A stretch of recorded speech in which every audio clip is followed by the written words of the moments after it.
Lenten Reflections by Bishop Barron. Wednesday, the first week of Lent.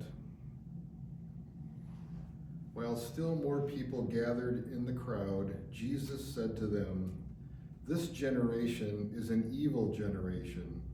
It seeks a sign, but no sign will be given it, except the sign of Jonah. Just as Jonah became a sign to the Ninevites, so will the Son of Man be to this generation.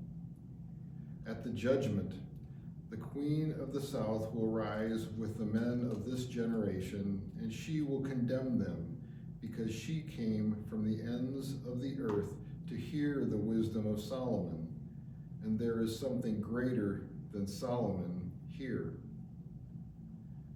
At the judgment, the men of Nineveh will arise with this generation and condemn it, because at the preaching of Jonah they repented, and there is something greater than Jonah here."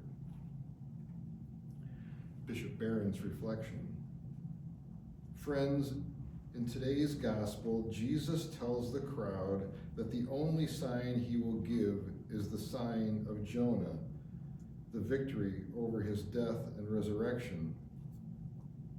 If Jesus had died and simply remained in the grave, he would be remembered, if he was remembered at all, as a noble idealist, tragically crushed by the forces of history.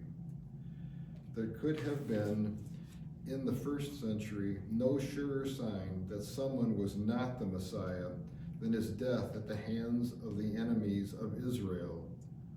For one of the central marks of messiahship was precisely victory over those enemies.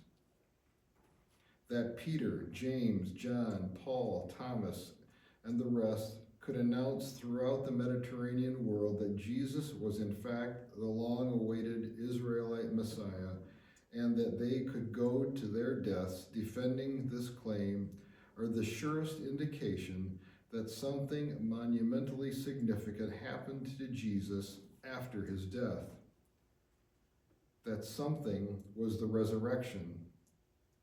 Though too many modern theologians have tried to explain the resurrection away as wish-fulfilling fantasy, a vague symbol, or a literary invention, the New Testament writers could not be clearer. The crucified Jesus, who had died and been buried, appeared alive again to his disciples. For our reflection, where would your faith be without belief in the resurrection?